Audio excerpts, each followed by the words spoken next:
जिज्ञासु मित्रों, बहुत बहुत स्वागत है। अभिनंदन है आपका इस चैनल दिव्य सृजन में। और आज जो हम लोग का विषय है जिस पे हम चर्चा करेंगे, रिश्ते क्यों टूटते हैं, रिश्ते क्यों बनते बिगड़ते हैं। आज हम इस बात पर हम चर्चा करेंगे और इस विषय को हम समझने का प्रयास करेंगे।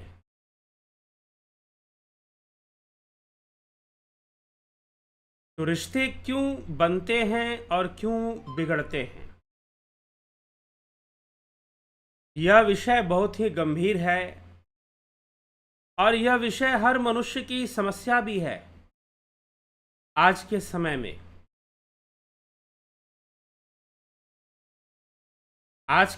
में, यह हर मनुष्य की समस्या भी है।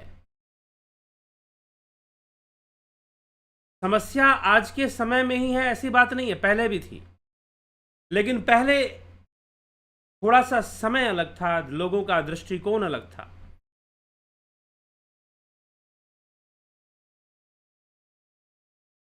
तो रिश्ते क्यों बनते हैं, क्यों बिगड़ते हैं, आज हम इस विषय पर थोड़ा चर्चा करेंगे, कुछ समझने का हम प्रयास करेंगे। कई प्रकार के रिश्ते होते हैं। कोई मित्र बनता है, कोई शत्रु बनता है। रूप अनेक हो सकते हैं। सांसारिक रूप से माँ बेटे का रिश्ता है, पिता पुत्र का रिश्ता है, भाई बहन का संबंध है, किसी के साथ मित्रता का संबंध है, पति पत्नी का संबंध है। तो अनेकों रिश्ते हैं। रिश्ते हम बनाना भी चाहते हैं और रिश्ते बनते भी हैं प्राकृतिक रूप से।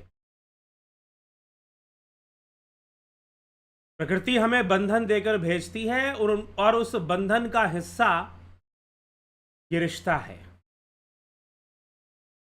रिश्ते बन जाते हैं, कोई किसी रूप में आ जाता है, कोई पिता के रूप में आ जाता है, कोई पुत्र के रूप में आ जाता है, कोई माँ के रूप में, कोई पड़ोसी के रूप में। अब इन रिश्तों की अनेकों कहानियां हैं। इन रिश्तों की अनेकों कहानियां हैं, अनेकों ढंग से रिश्ते चलते हैं। कई ऐसे होते हैं कि जन्म लेते ही अपने माता पिता से बिछुड़ जाते हैं। कई बार क्या होता है कि जिस परिवेश में हम जीवन जी रहे होते हैं तो हम दूसरे परिवेश के बारे में सोचते भी नहीं हैं, लेकिन कई दूसरे लोग कुछ अलग ही परिवेश में जीवन को जी रहे होते हैं। कईयों का जीवन बचपन से ही अनाथालय में बीतता है। मुझे नहीं पता आप कभी अनाथालय में घूमने जाते हैं, ऑर्फनेज वगैरह होते हैं, आप लोग घूमने कभी गए या नहीं गए वहां पर। कभी वृद्धाश्रम में, कभी विधवा आश्रम में। हालांकि चलिए, विधवा आश्रम की संख्या काफ़ी घट चुकी है। कई विधवा आश्रम पहले हमारे देश में हुआ करते थे, अब बंद हो चुके हैं। लेकिन अनाथालय, ऑर्फनेज और वृद्ध आश्रम की संख्या नहीं घटी है।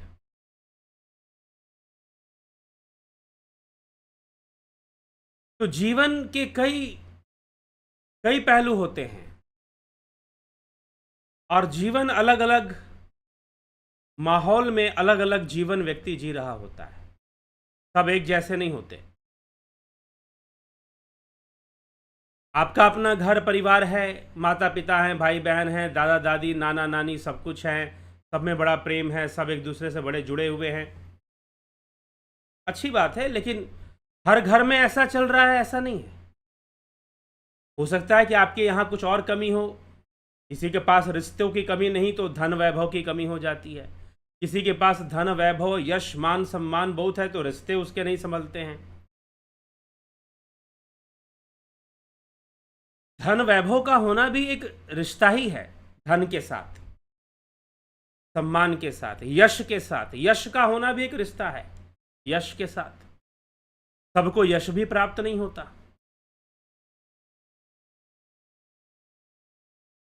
किसी का विवाह बहुत अच्छा हुआ, किसी की पत्नी बहुत अच्छी मिली, तो दूसरी कई समस्याएं हैं। तो संसार में इस प्रकार से यह चीजें चलती हैं। इसी ये सब कर्मों से अवश्य ही निश्चित हो रहे हैं।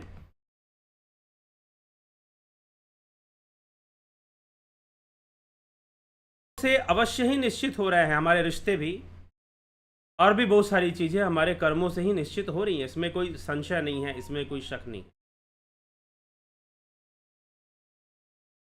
रिश्ते बनते भी हैं, रिश्ते बिगड़ते भी हैं।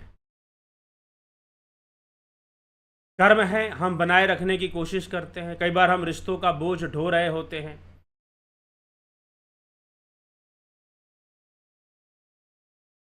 कई बार हम नहीं बिगाड़ना चाहते लेकिन फिर भी बिगड़ते हैं। कई बार कुछ ऐसे रिश्ते बनते हैं जो हम नहीं बनाना चाहते, फिर भी बनते हैं। कई बार तो हम सोच के रखते हैं कि भाई ये हमारा रिश्ता कैसे भी जुड़ जाए, बड़ा अच्छा हो जाएगा, लाइफ बड़ी अच्छी हो जाएगी। फिर कुछ समय पता चलता है कि नहीं, ये तो बहुत बड़ा, ये तो रिश्ता बनना ही नहीं चाहिए था। क्यों मैंने ऐसे रिश्ते में मैं चला गया या चली गई।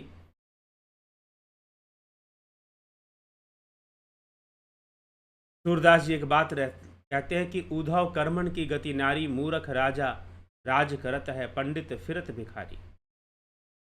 उद्धव कर्मण की गति न्यारी, उज्ज्वल पंख दिए बगुला को, कोयल के ही विधकारी।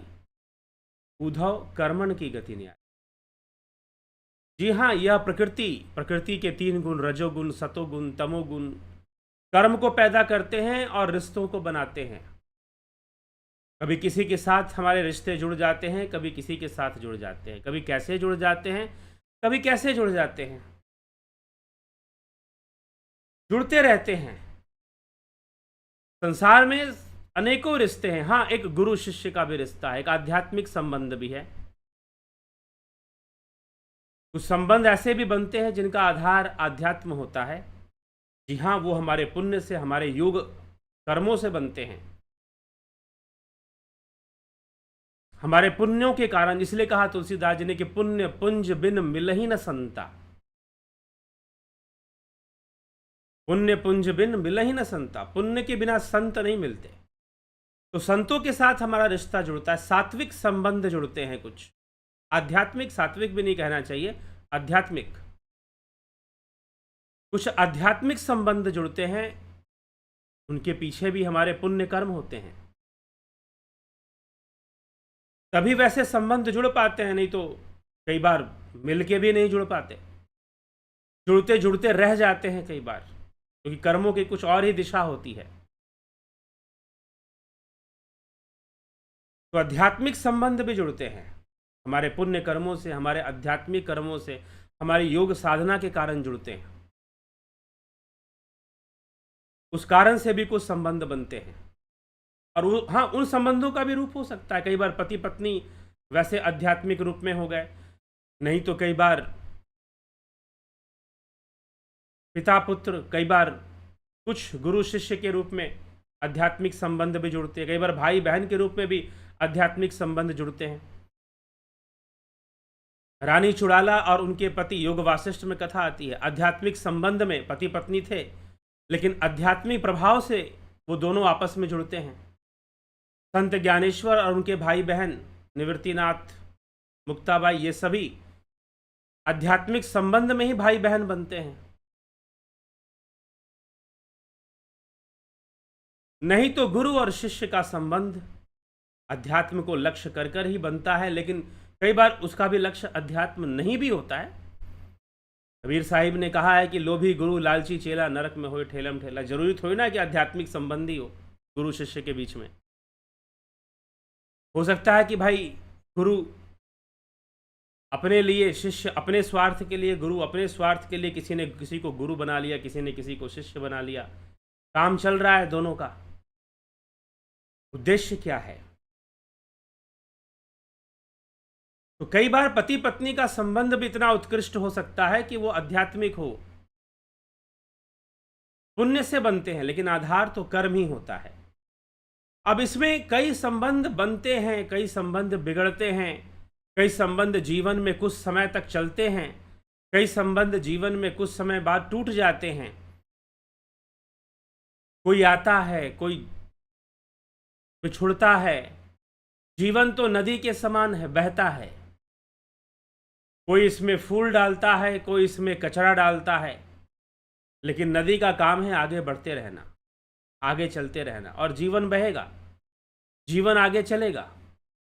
संबंध बनेंगे, टूटेंगे, कुछ अच्छे होंगे, कुछ खराब होंगे, कुछ दुख देकर जाएंगे, कुछ सुख देकर जाएंगे। ऐसी बहुत सारी परिस्थितियां बनेंगी।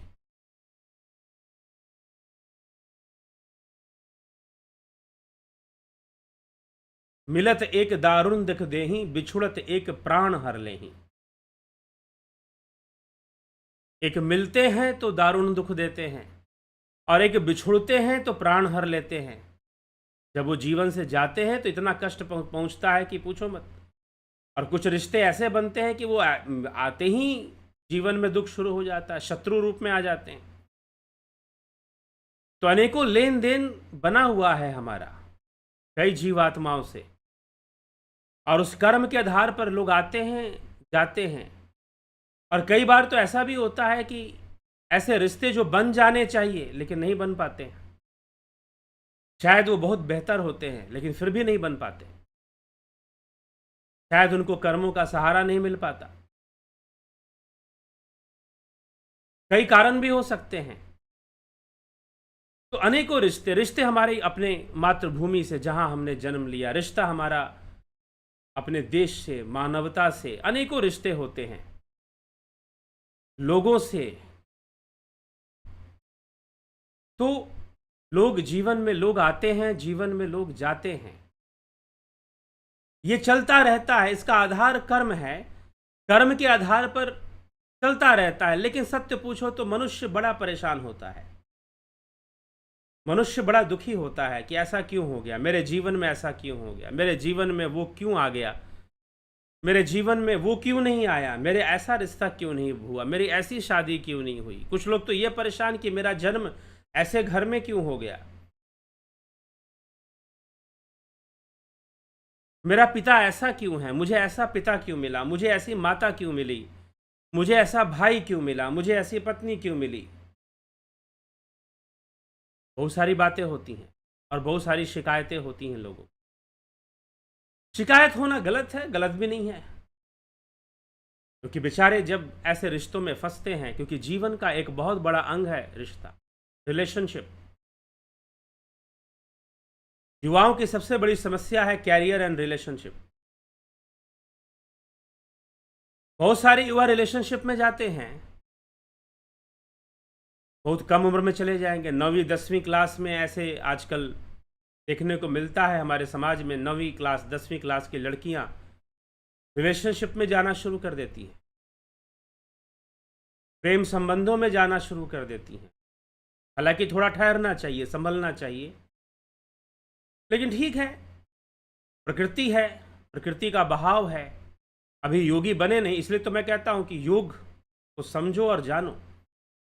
तो ऐसे बहुत सारे रिश्ते जीवन में आते हैं, बिगड़ते हैं, बनते हैं, जाते हैं।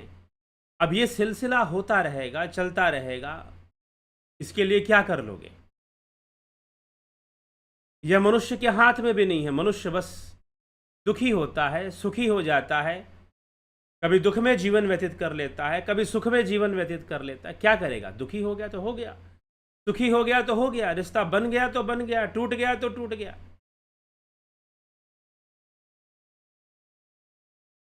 बहुत सारी समस्याएं वो अपने जीवन में देखता है,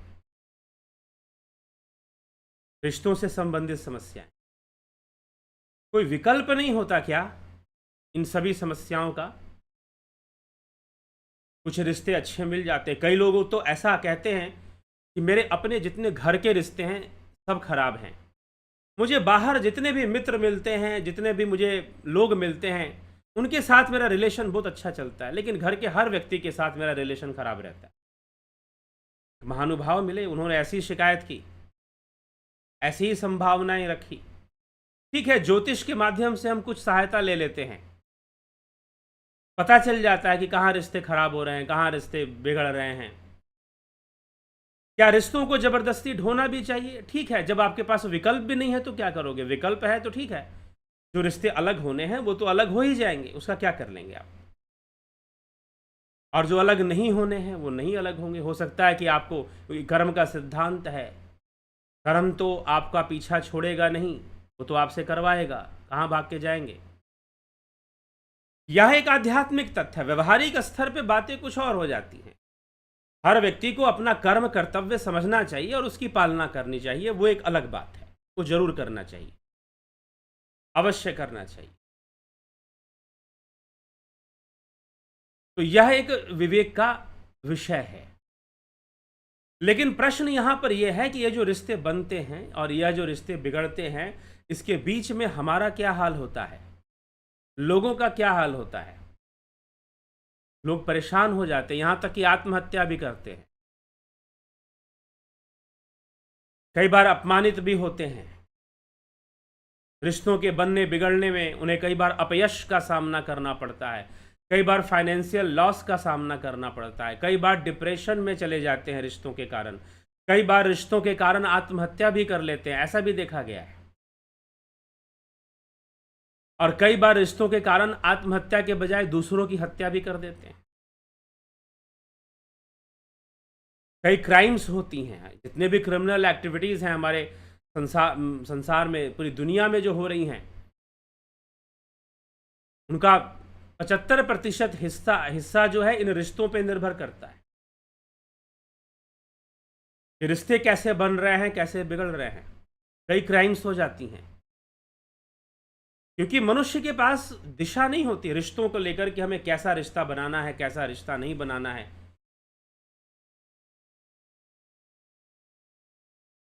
रिश्तों को लेकर हम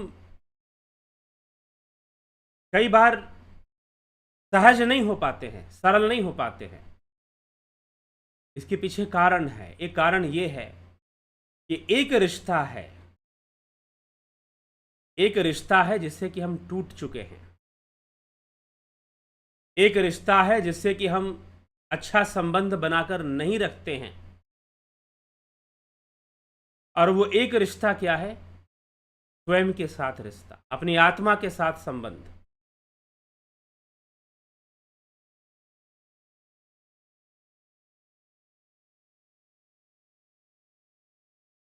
ठीक,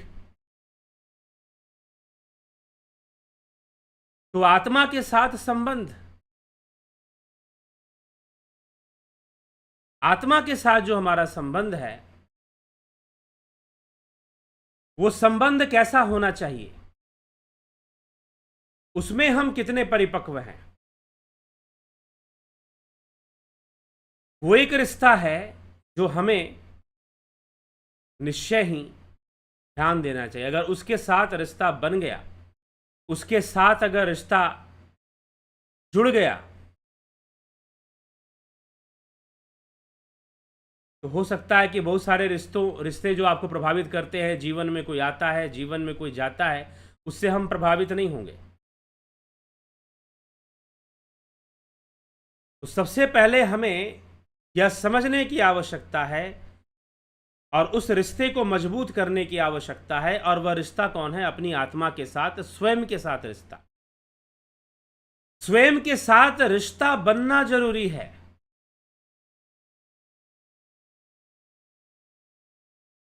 स्वयं के साथ रिश्ता बनना आवश्यक है। अगर वो एक रिश्ता अच्छा बन गया, मजबूत बन गया अपनी आत्मा के साथ, सेल्फ के साथ, रिलेशन विथ योर सेल्फ,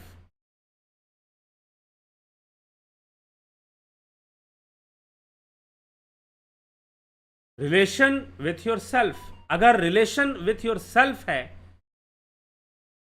तो फिर कोई दिक्कत नहीं है। फिर तो जीवन में आप ज़्यादा सोचोगे नहीं कि कौन सा रिश्ता बना, कौन सा रिश्ता बिगड़ा। या तो जीवन है और जीवन में चलता रहेगा। कर्म है, कर्मों के अनुसार, क्योंकि बहुत सारे लोग मुझे फ़ोन करते हैं रिलेशनशिप मैटर, अपने रिश्तों को लेकर, ठीक है। बहुत सारे लोग फ़ोन करते हैं, तो उनको जो फ़ोन करना है, क्योंकि रिश्ते तो ऐसे ही चलेंगे, बनेंगे, बिगड़ेंगे, आएंगे, क्या करोगे आप उसका? अगर जो कर्म के आधारित है, हाँ ठीक है, आदर्शवादी बातें मैं यहां पर कर दूं कि नहीं ये करना ही चाहिए, नहीं वो करना, फिर भी प्रकृति की अपनी ताकत है, प्रकृति की अपनी ताकत है, अपनी शक्ति है।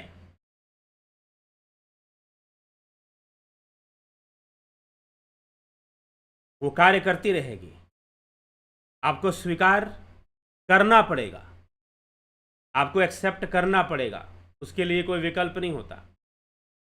अपनी तरफ से हर आदमी बेहतर करना चाहता है, लेकिन प्रश्न ये है कि जो दुख पैदा होता है, जो कष्ट पैदा होता है, जो लोग रोते हैं, बिलखते हैं, सिर्फ रिश्तों को लेकर, सिर्फ परेशान है कि हमारे रिश्ते अच्छे नहीं बने, हमारे रिलेशंस अच्छे नहीं बने, मात्र इसी बात से परेशान हुए जा रहे हैं, मात्र इसी बात से दुखी हुए जा रहे हैं, आत्महत्या तक कर रहे हैं, डिप्रेशन में चले जा रहे हैं, ड्रग्स ले रहे हैं, नशा तक करने लग जा रहे हैं। अनेकों प्रकार के लोग हैं, चाहे वो लोग हों या फिर जिनके रिश्ते अच्छे चल रहे हैं। कुछ लोग कहेंगे नहीं मेरा तो सब कुछ बढ़िया चल रहा है, मेरा तो सब कुछ अच्छा चल रहा है। कब तक अच्छा चलेगा? जो बुरा चल रहा है वो कब तक चलेगा? जो अच्छा चल रहा है वो कब तक चलेगा? क्या परिवर्तन नहीं आएगा? क्या बदलाव नहीं आएगा?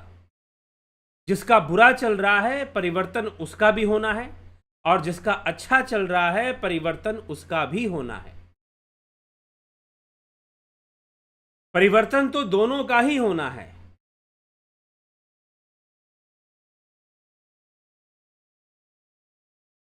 जो बुरा चल रहा है परिवर्तन उसका भी होना है, जो अच्छा चल रहा है परिवर्तन उसका भी होना है। परिवर्तन तो होगा चाहे कितना भी अच्छा चल रहा हो, परिवर्तन तो होगा चाहे कितना भी बुरा चल रहा हो।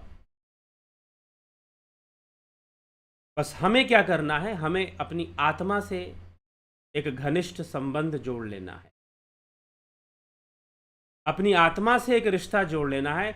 हम बाहर के रिश्ते बनाने में लगे हुए हैं, लेकिन स्वयं को ही भूल बैठे हैं। इसलिए योग का मार्ग स्वयं से जुड़ने का मार्ग है। तददृष्टु स्वरूपे अवस्थानाम, तददृष्टु स्वरूपे अवस्थानाम, स्वरूप की अवस्था में स्थित होना,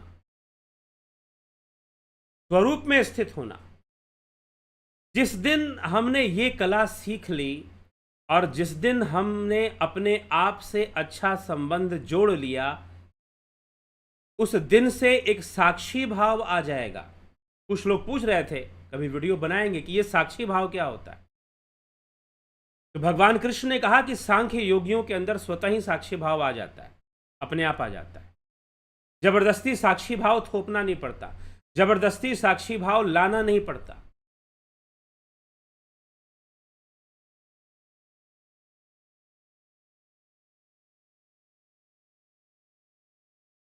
ठीक है, जबरदस्ती साक्षी भाव लाना नहीं पड़ता, जबरदस्ती साक्षी भाव थोपना नहीं पड़ता। साक्षी भाव आ जाएगा हमारे अंदर,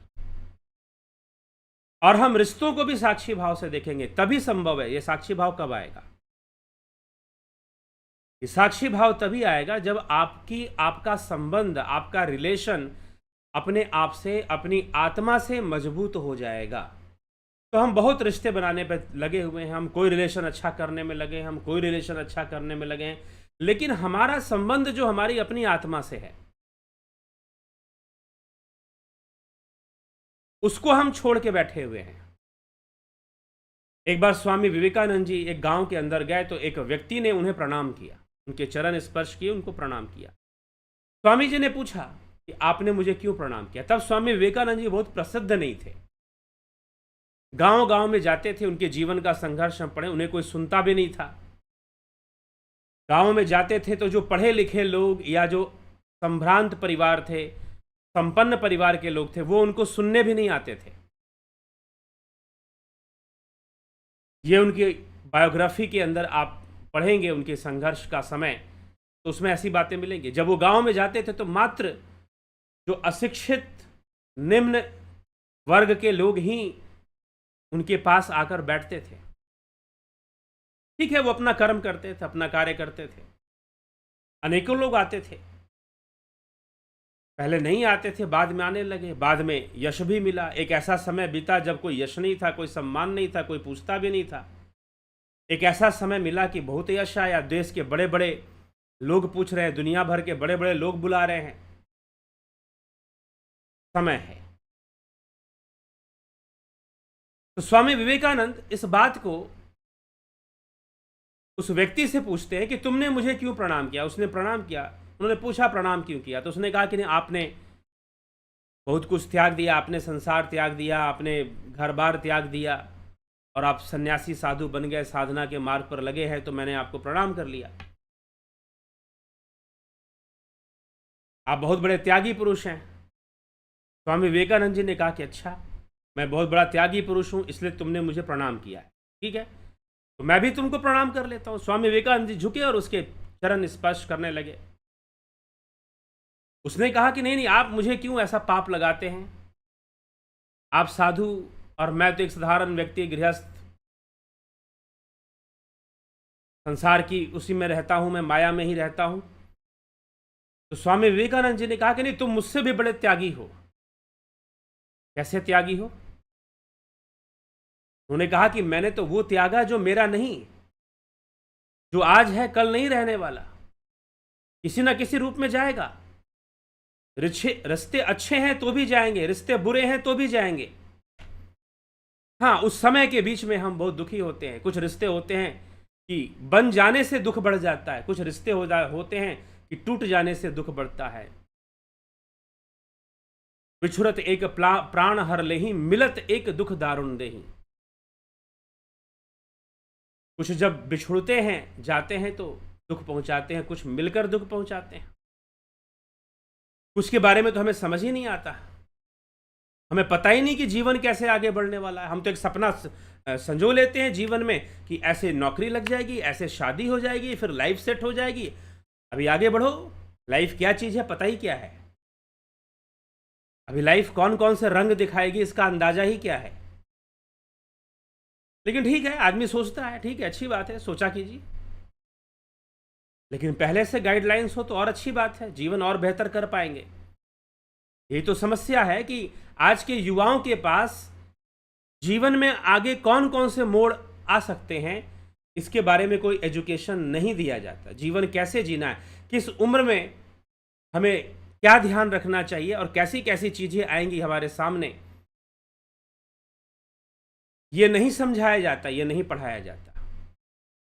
बस एक ड्रीम दिखाया जाता है कि ऐसा हो जाएगा, वैसा हो जाएगा, और आदमी सोच लेता है कि शायद ऐसा ही हो जाएगा, लाइफ बड़ी सेट हो जाएगी, बड़ा मौज, बड़ा मज़ा आ जाएगा, बड़ी मौज हो जाएगी। लेकिन फिर धीरे धीरे पता चलता है कि कुछ हो नहीं रहा है। अगर सब कुछ मिल गया तो भी, ना मिला तो भी, ना मिला तो ना मिलने का गम, मिल गया तो भी नहीं सेट हो रहा है सब चीज। हर चीज अपनी जगह पे आ नहीं रही है, हम जैसा चाहते हैं वैसा हो नहीं रहा है। ठीक है, जीवन है, ये चलता रहेगा। आप अपनी आत्मा से जुड़ जाइए, बाकी जो आता है आने दीजिए, जो चल रहा है चलने दीजिए। आएंगे लोग, जाएंगे लोग। कई लोग आकर जा चुके और कई लोग आकर फिर जाएंगे। कुछ दुख दे जाएंगे, कुछ सुख दे जाएंगे। जीवन इसी प्रकार से नदी है, बहती रहती है, घाट आते रहते हैं। कहीं पर नदी में कचरा फेंका जाता है, कहीं पर फूल बरसाए जाते हैं, कहीं पूजा की जाती है, कहीं आरती की जाती है, कहीं कुछ होता है, कहीं कुछ होता है, चलता रहता है। आवश्यकता क्या है? आवश्यकता है अपने मूल से जुड़ने का, अपनी आत्मा से जुड़ने का।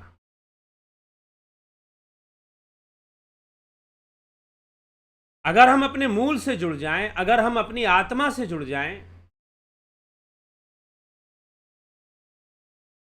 तो निश्चय ही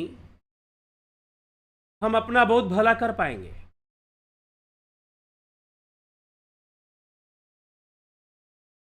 और उन बातों से प्रभावित नहीं हो पाएंगे कि कोई जीवन में आया और कोई जीवन में गया। हाँ, कई बार कल्याण के लिए व्यक्ति को समझाना पड़ता है कि नहीं भाई, तुम समझो इस बात को।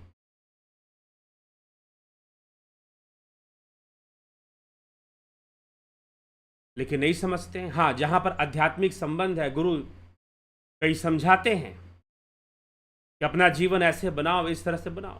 ठीक है, कर्म काम कर रहे हैं, कर्मों का सिद्धांत कार्य कर रहा है, लेकिन फिर भी शास्त्र उपदेश देते हैं।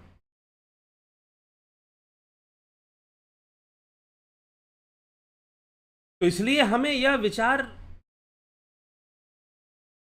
करना है, ये समझना है, ये समझने का विषय है, यह विचार का विषय है, गंभीरता से विचार करने का विषय है। तो हम कुल मिलाकर बात इतनी है कि हम अपने आप से कितनी मजबूती से जुड़े हुए हैं, हम अपने आप से, स्वयं से कैसा रिश्ता बना के रखा है हमने, और वो रिश्ता कैसे बनता है, स्वयं से रिश्ता कैसे बनता है। अगर हमारा हमारा स्वयं से रिश्ता बहुत अच्छा है, हमारा सेल्फ के साथ रिलेशन बहुत अच्छा है, हमारा अपनी आत्मा के साथ रिलेशन बहुत अच्छा है, रिश्ता बहुत बढ़िया है, तो निश्चय ही बाकी चीजें हमें बहुत प्रभावित करने वाली नहीं है। लेकिन अगर सेल्फ के साथ रिश्ता कमजोर है, अगर अपनी ही आत्मा के साथ रिलेशन कमजोर है, हमारा वीक बॉन्डिंग है, वीक रिश्ता है, कमजोर रिश्ता बना हुआ है, तो बाहर के रिश्ते नाते हमें प्रभावित करते रहेंगे, बाहर के रिश्ते नाते हमें दुखी करते रहेंगे, परेशान करते रहेंगे। इसलिए व्यक्ति के लिए सबसे ज्यादा जरूरी है स्वयं से जुड़ना, स्वरूप को जानना, आत्मा को जानना। ये उसके स्वयं के साथ संबंध है, ये उसके स्वयं के साथ रिश्ता है। वो जितना स्वयं को जानता है, जितना आत्मा को जानने की कोशिश करता है, उतना इस प्रकृति के खेल को भी समझने लग जाता है, और वो सारा दृश्य को प्रकृति का खेल समझता है। और प्रकृति का खेल समझने के कारण एक दृष्टा भाव आ जाता है, कि योगी के अंदर एक दृष्टा भाव आ जाता है।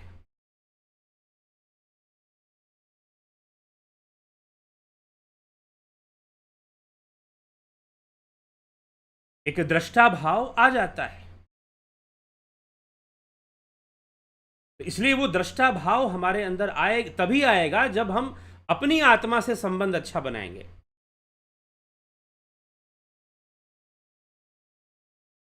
वो दृष्टा भाव तभी आएगा जब हम अपनी आत्मा से संबंध अच्छा बनाएंगे, और हम अपनी आत्मा से संबंध अच्छा बनाएं। बाहर की सारी चीजें गौण हैं। यदि आप अपनी आत्मा से संबंध अच्छा नहीं बना पाते हैं, तो पहली बात तो सनातन का अर्थ ही आपको नहीं पता, होगा भी नहीं कभी। बाहरी व्यवहार में हम धर्म का आचरण करना चाहते हैं, अंदर से हम कुछ बनना नहीं चाहते हैं। हम वास्तव में, बहुत सारे लोग, धर्म एक राजनीतिक हथियार बन जाता है। लोग शासन करना चाहते हैं, लोगों को गुलाम बनाना चाहते हैं, लोगों को ऑर्डर करना चाहते हैं। कई बार आइडियोलॉजीज के नाम पर, कई बार जो है धर्म के नाम पर, यही होता आया है पूरे विश्व में। क्रिश्चियनिटी के नाम पर यही सब होता आया है।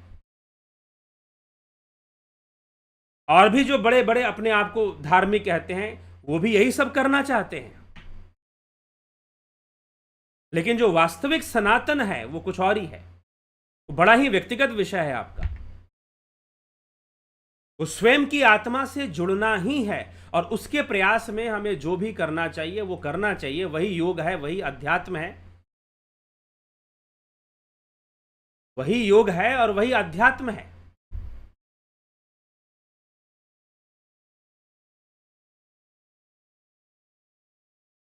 योग का उद्देश्य ही है तद्द्रष्टु स्वरूपे अवस्था नाम।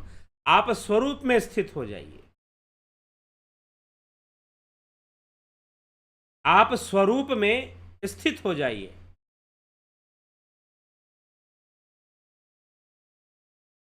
और जब स्वरूप में आप स्थित होंगे या स्वरूप की यात्रा कीजिए, आत्मा की यात्रा कीजिए, तो निश्चय ही ये जितने भी समस्याएं हैं, ये रिश्ते टूट गए तो हमारा दिल टूट गया, वो रिश्ते बन गए तो उससे भी हमारा दिल टूट गया।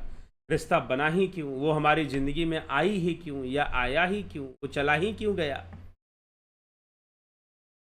सब समय समय का खेल है। कुछ समय तक कुछ रहेगा, कुछ समय बाद नहीं रहेगा, निकल जाएगा सब कुछ। नदी किसी घाट पे रुकती नहीं है, बहती रहती है, घाट आते हैं।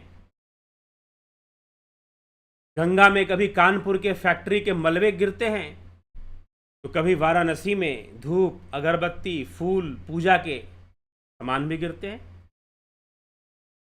कहीं सम्मान मिलता है तो कहीं दुर्गंध मिलती है, तो कहीं सुगंध मिलती है, कहीं कोई कचरा बहाया जा रहा है फैक्ट्रियों के, तो कहीं कोई पुष्प वर्षा कर रहा है, कहीं कोई आरती कर रहा है। जीवन भी इस नदी की तरह आगे बढ़ती रहती है, बढ़ती रहती है, बढ़ती रहती है। हमें आगे बढ़ने की क्षमता अपने अंदर पैदा करनी। हमें रुकना नहीं चाहिए, टिकना नहीं चाहिए, उलझना नहीं चाहिए, फंसना नहीं चाहिए।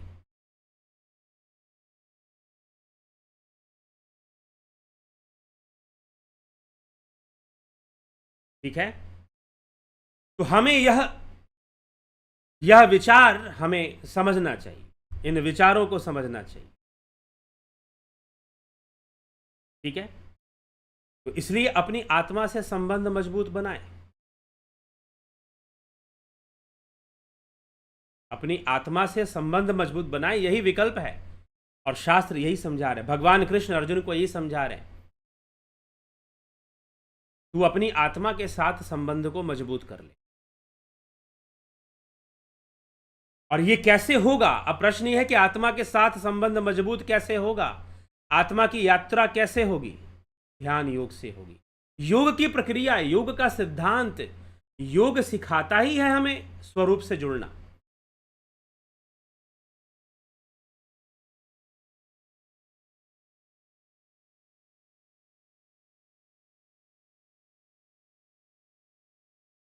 ठीक है, योग सिखाता है हमें जुड़ना, आत्मा से जुड़ना, स्वरूप से जुड़ना। तददृष्टु स्वरूपे अवस्थाना योगश्चित्त वृत्ति निरोधा। आप अपनी आत्मा से जुड़ जाइए। चलिए, तो ध्यान योग का यह कोर्स आत्मा के साथ संबंध मजबूत करने के लिए है। ध्यान योग का जो यह कोर्स है आत्मा के साथ संबंध मजबूत करने के लिए है। जो चाहते हैं कि उनका आत्मा के साथ संबंध बने, सेल्फ के साथ रिलेशन स्ट्रांग हो। आप अपने सेल्फ के साथ स्ट्रांग रिलेशन बनाना चाहते हैं, आप अपने सेल्फ को मजबूत करना चाहते हैं, आत्मा के साथ जुड़ना चाहते हैं, तो ये ध्यान योग का कोर्स जरूर कीजिए। योग का उद्देश्य ही है कि हम अपनी आत्मा से जुड़े, मिले। ठीक है, तो 20 तारीख से ये ध्यान योग का कोर्स शुरू होगा। आप इसकी जानकारी जरूर प्राप्त करें, और डिटेल्स इसकी चाहते हैं इस नंबर पे आप संपर्क करेंगे। व्हाट्सएप नंबर है, व्हाट्सएप पे आप संपर्क करें। इस नंबर पे संपर्क करके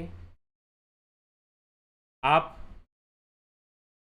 डिटेल्स ले सकते हैं कि कैसे ज्वाइन करना। इसके साथ साथ प्राकृतिक चिकित्सा का कोर्स है। शरीर को स्वस्थ रखने के लिए, शरीर को स्वस्थ रखने के लिए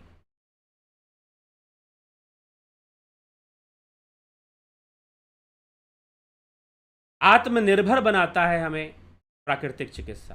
दर्शन का कोर्स हमें विचारधारा को समझाता है।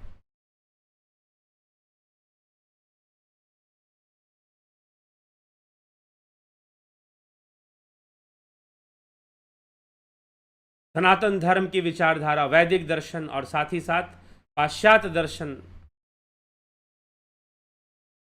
क्या है उसके बारे में बताता है। एक दार्शनिक हुआ हेराक्लाइटस, उसने कहा we cannot bath in the same river again. हम एक ही नदी में दोबारा नहीं, वो कहेगा नहीं, नदी बदल गया। हर चीज बदल रही है। क्षणिकवाद बौद्ध दर्शन में आता है। हर चीज परिवर्तित हो रही है, बदल रही है।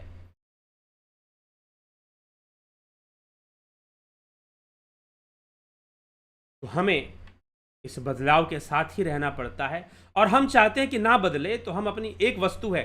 तो देखिए, संसार में प्रत्येक वस्तु परिवर्तनशील है, चाहे रिश्ते नाते हों, चाहे धन की स्थिति हो, चाहे मान सम्मान की स्थिति हो, चाहे शरीर की स्थिति हो, चाहे मन की स्थिति हो, प्रत्येक वस्तु परिवर्तनशील है। और जब हम इन परिवर्तनशील वस्तुओं से जुड़ जाते हैं तो हमें दुख होता है। सुख दुख, दुख सुख आता रहेगा। अब इसका समाधान यह है कि हम किसी ऐसी वस्तु से जुड़ जाएं जो परिवर्तनशील नहीं है।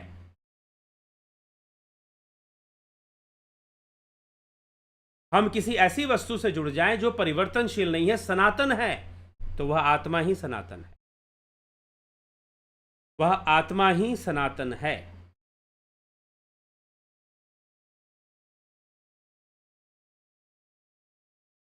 ठीक है। तो हमें यह बात समझना चाहिए और उस आत्मा से जुड़ना चाहिए। जुड़ना है तो जरूर ध्यान योग का कोर्स करें और इसका लाभ उठाएं।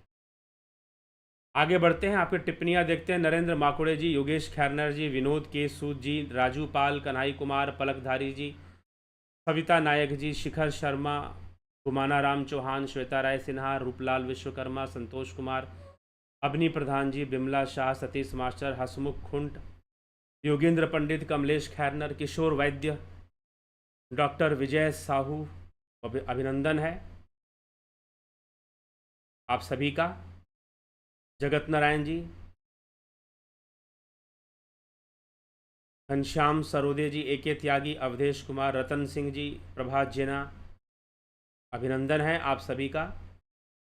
श्याम सुंदर तिवारी, आशा रानी जी, गंभीर शाह जी, नवीन राठी जी, रामविलास जी, ओम राज हेम्ब्रॉम, हीरा लाल यादव, पोस्ट प्रकाश शर्मा, सन्नी राणा, कन्हई कुमार, राजन रस्तोगी,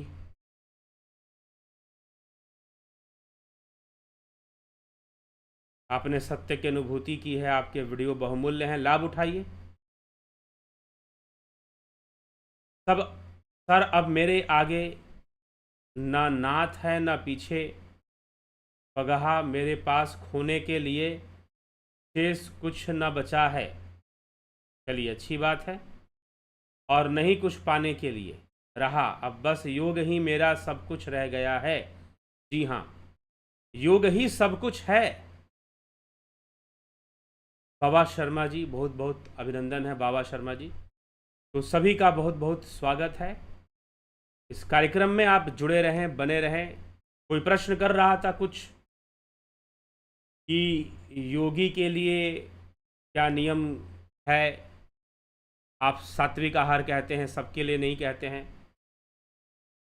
यह देखिए, यह एक सामाजिक विषय है।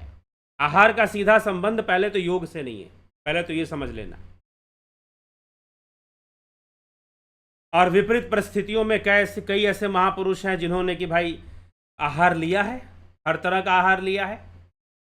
ये पहले भी बता चुका हूँ, एक्सप्लेन कर चुका हूँ। लेकिन कुछ लोग अपने आप को समझते हैं कि शायद वो पूरा टॉप पे हैं, और वो बिल्कुल सही हैं। परिस्थितियां हैं। अभी हिंदू धर्म ही ले लीजिए। आप इस वैदिक धर्म को कितना समझते हैं, इसके स्वरूपों को कितना समझते हैं? इसके कई रूप हैं अलग अलग लेवल्स पे। आप कितना समझते हैं? किस लेवल तक बातों को आप समझते हैं? आपका अपना जीवन है, ठीक है, आप उसका निर्णय अपने हिसाब से लेंगे, क्योंकि व्यक्ति सोचता है कि चीजें ऐसी चलनी चाहिए, लेकिन यह प्रकृति अपने हिसाब से चला लेती है फिर भी। इसीलिए धर्म की हानि बार बार होती है। ना तो ना हो, एक बार हो गया हो गया। कर्म करना पड़ता है मनुष्य को धर्म के लिए। हम यथासंभव करें, लेकिन फिर भी प्रकृति अपना काम करती रहती है। बड़े से बड़े बुद्ध आ जाए, महावीर आ जाए, कृष्ण आ जाए, राम आ जाए, क्या दुनिया बदलेगी? नहीं बदलेगी। अगर कृष्ण आएंगे, राम आएंगे, बुद्ध आएंगे, तो रावण भी आएगा, कंस भी आएगा, और वो भी आते रहेंगे, चलता रहेगा।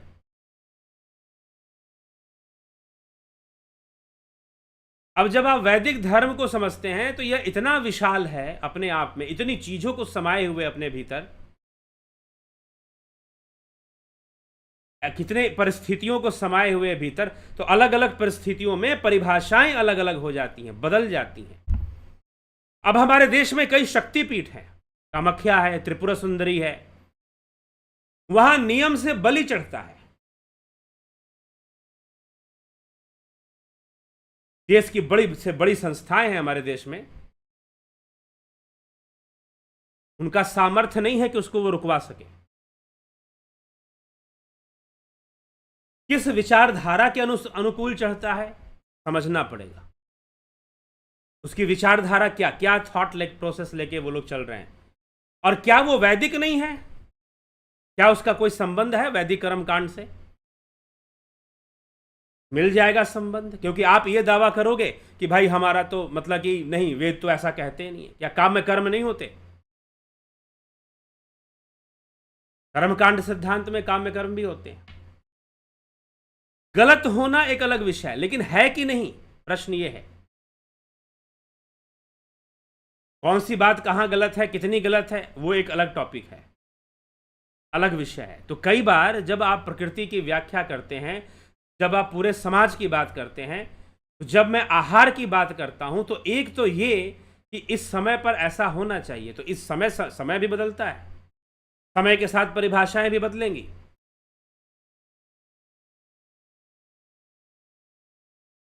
आप तर्क दोगे, वितर्क दोगे, अगर परिभाषाएं नहीं बदलती हैं तो महाभारत में भी परिभाषाएं नहीं बदली होंगी। तो फिर भगवान कृष्ण ने बहुत सारे ऐसे कर्म किए जो गलत कहने चाहिए, उसे हमें गलत साबित करना चाहिए। अगर आप ये कहोगे कि नहीं, परिभाषाएं तो नहीं बदलती, बदल जाती हैं, चीजें बदल जाया करती हैं, समय बदलता है, परिस्थितियां बदलती हैं, सिचुएशंस बदलती हैं, उसके अनुसार चीजें भी बदलती हैं। योगी पुरुषों का, अवतारी पुरुषों का, सिद्ध पुरुषों का यही विशेषता है कि वो बांध कर चीजों को नहीं चलते हैं, और ना ही वो फंसते हैं, ना ही उलझते हैं।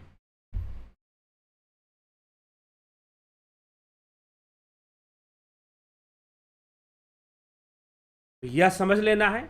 और जिनको योग साधना करनी है, या तो योग करना ही नहीं है। पहली बात तो यह है कि योग करना क्यों नहीं है। योग तो करना ही चाहिए, क्योंकि योग से हमारे जीवन की समस्याओं का समाधान मिलता है। योग से हम खुद अपने आप में मजबूत बनते हैं। योग से हमें हमारी आत्मा के साथ संबंध मजबूत होता है।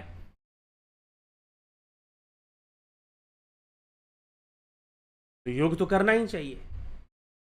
योग करने का मतलब सिर्फ ये नहीं है कि हम कोई भक्ति के मार्ग पर चल पड़े हैं, कोई गुरु आज्ञा के मार्ग पर चल पड़े हैं, कोई बंधन के मार्ग पर चल पड़े हैं। नहीं, योग तो स्वतंत्रता का मार्ग है, और जबरदस्ती थोपने का भी मार्ग नहीं है। इसलिए आदि गुरु शंकराचार्य कह देते कि भाई जिसको मोक्ष की इच्छा नहीं है, उसको कोई मोक्ष तो दे नहीं सकता, गुरु भी नहीं दे सकता। अगर शिष्य अपनी जिम्मेदारी नहीं लेता है तो गुरु उसका क्या कर लेगा? विवेक चूड़ामणि इसका प्रमाण है इस बात का। हाँ ठीक है, गुरु आज्ञा में ही रहना चाहिए और पालन करना चाहिए, चलना चाहिए।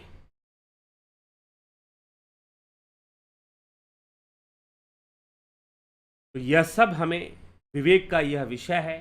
परिस्थितियों के साथ चीज़ें बदलती हैं, हमें निर्णय लेना पड़ता है और चीज़ें आगे बढ़ती हैं।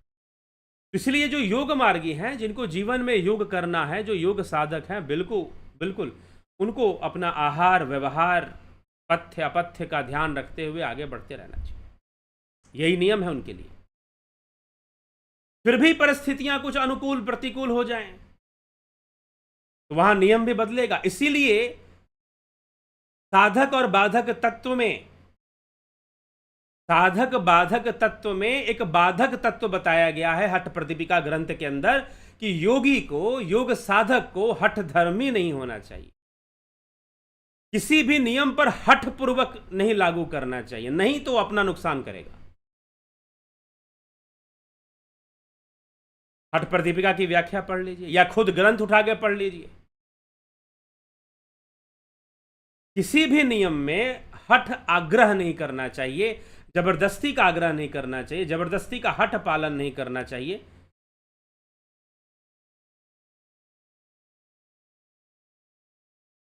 ठीक, तो यह विषय है। तो इसलिए हठ करने से योग नहीं होता है।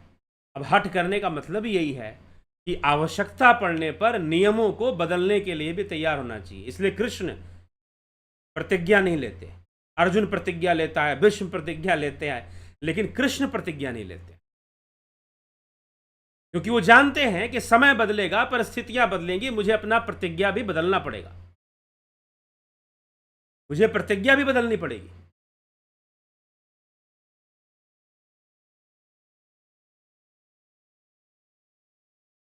यह भारी समस्या है। तो इसलिए विषय को समझना,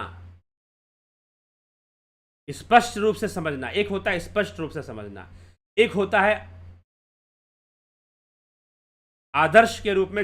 आदर्श कभी समझा नहीं जाता, उसे जबरदस्ती इस बात को रखना और थोपना, तो उससे मुक्त हो जाइए, क्योंकि यह प्रकृति है। आप इसमें से तमोगुण का पाठ हटा नहीं सकते कभी भी।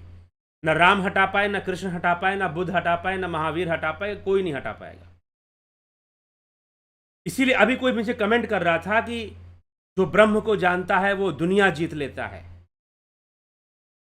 जो ब्रह्म को जानता है वो दुनिया जीतने की सोचता भी नहीं है। वो विश्व विजयी वो होता है जो ब्रह्म को जान लेता है। ऐसा शायद किसी ने कमेंट किया था, मैंने पढ़ा था कुछ देर पहले। अरे जो ब्रह्म को जान गया उसके लिए सारी दुनिया ही मिथ्या हो जाती है। वो जीत के करेगा क्या? उसकी सारी कामना ही खत्म हो जाती है कि वो विश्व को जीते। कई लोग ना योग करते हैं, कुंडलिनी शक्ति जागृत हो जाएगी, हम दुनिया जीत जाएंगे क्या, हम सब कुछ कवर कर लेंगे क्या। सच्चाई ये है कि जो ब्रह्म को जान जाएगा उसके अंदर से ये कामना ही शून्य हो जाएगी कि वो दुनिया को जीते, विश्व को जीते। वो कभी ऐसी सोच ही नहीं रखेगा कि दुनिया को जीते।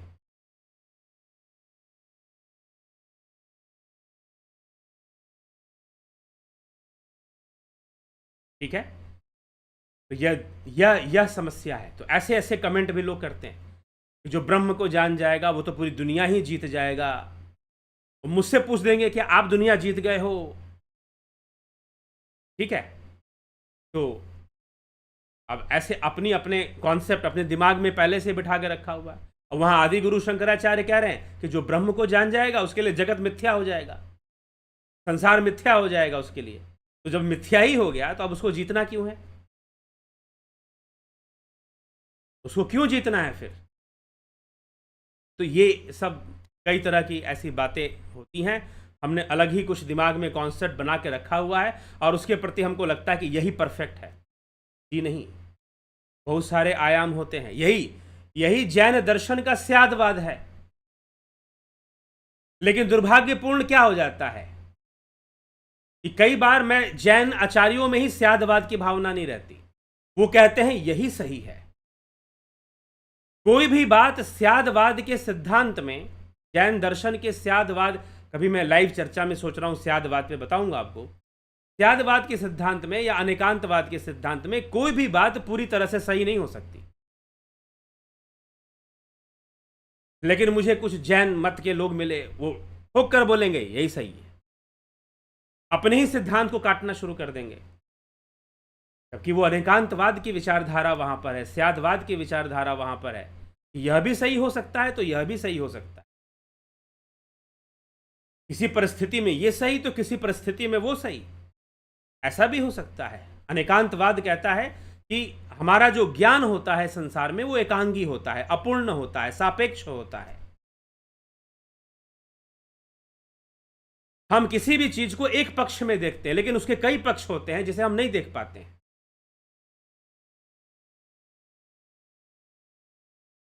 लेकिन कई बार ऐसे लोग मिल जाते हैं जो ठीक इसके विपरीत उसी मत में है और उसी के विपरीत भाषण देना शुरू कर देंगे।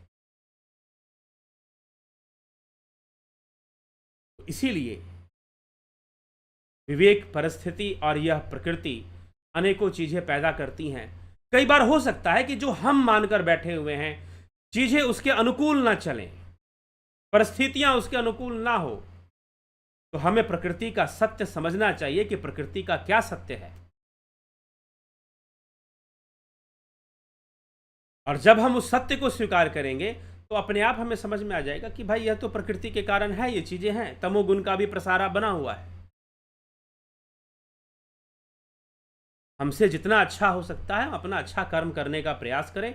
जहां पर हम अच्छाई ला सकते हैं, सात्विकता ला सकते हैं, ज्ञान ला सकते हैं, हम ज्ञान लाने की कोशिश करें, सात्विकता लाने की कोशिश करें। लेकिन जो स्वीकृति है वो तो आपको करनी पड़ेगी, कोई विकल्प उसका नहीं होता। यह सब विचार हैं, और जो भी विचार दिए जाते हैं वो इन सब बातों को सोचते हुए, समझते हुए, सार्वभौमिक रूप से सबके लिए दिए जाते हैं, प्रत्येक व्यक्ति के लिए दिए जाते हैं। कि कई लोग कोर्स करते हैं, अलग अलग राज्यों से भी लोग ज्वाइन करते हैं, कोर्स करते हैं, अलग अलग परिवेश, अलग अलग स्थान पर रहने वाले लोग, उनकी अलग अलग परिस्थितियां भी होती हैं, उसके अनुकूल वो अपना जीवन यापन कर रहे होते हैं। तो इसका मतलब क्या वो योग नहीं कर सकते, ध्यान नहीं कर सकते? ये तो कोई भी कर सकता है। महर्षि पतंजलि ने कहा है,